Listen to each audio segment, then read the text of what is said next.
అన్ని రకాల నొప్పుల నుండి తక్షణ ఉపశమనం కలిగిస్తాయి my doctor pain relief products. ఎటువంటి సైడ్ ఎఫెక్ట్స్ లేకుండా.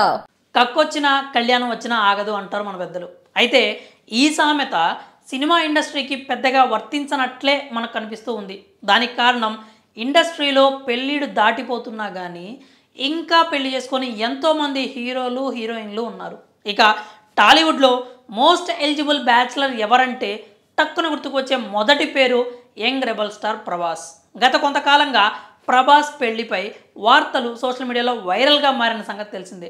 తాజాగా మరోసారి ప్రభాస్ పెళ్లి న్యూస్ ఇండస్ట్రీలో హాట్ టాపిక్గా మారింది.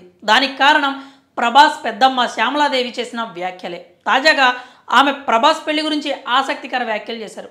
టాలీవుడ్ మోస్ట్ ఎలిజిబుల్ బ్యాచులర్గా ఉన్న ప్రభాస్ తన కెరీర్ మీద దృష్టి పెట్టారు, కానీ పెళ్లి మీద ఇంకా గాలి మళ్ళినట్లు లేదు. అయితే ప్రభాస్ పెద్దమ్మ శ్యామలాదేవికి మాత్రం అతనికి ఎప్పుడెప్పుడు పెళ్లి చేసి ఒక ఇంటివాడిని చేద్దామా అన్న ఆతృత ఉంది. తాజాగా ప్రభాస్ పెళ్లి గురించి డార్లింగ్ ఫ్యాన్స్తో పాటుగా సినీ అభిమానులకు ఓ ఇంట్రెస్టింగ్ న్యూస్ చెప్పారు.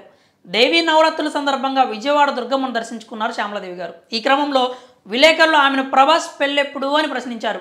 దానికి ఆమె బదిలిస్తూ కృష్ణంరాజు పేరు నిలబెడుతూ మా కుటుంబం ముందుకు వెళ్తోంది.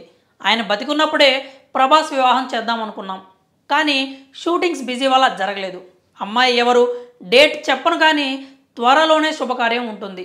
వచ్చే దసరా నాటికి ప్రభాస్ ఓ ఇంటివాడు అవుతాడు అంటూ అందరికీ గుడ్ న్యూస్ చెప్పారు. ఇక ఈ విషయం తెలిసిన డార్లింగ్ ఫ్యాన్స్ తెగ ఖుషి అవుతున్నారు. కాగా డిసెంబర్ 22న ప్రభాస్ నటించిన పాన్ ఇండియా మూవీ సలార్ ప్రేక్షకుల ముందుకు రానుంది.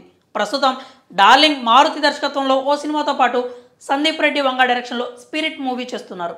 ఇదిలా ఉండగా యంగ్ రెబల్ స్టార్ తన బర్త్డే సెలబ్రేషన్స్ను యూరోప్లో భారీ ఎత్తున నిర్వహించడానికి ఏర్పాట్లు చేస్తున్నారు. మరి ప్రభాస్ పెళ్లిపై శ్యామలాదేవి గారు చేసిన కామెంట్స్పై మీ అభిప్రాయాలను కామెంట్స్ రూపంలో తెలియజేయండి.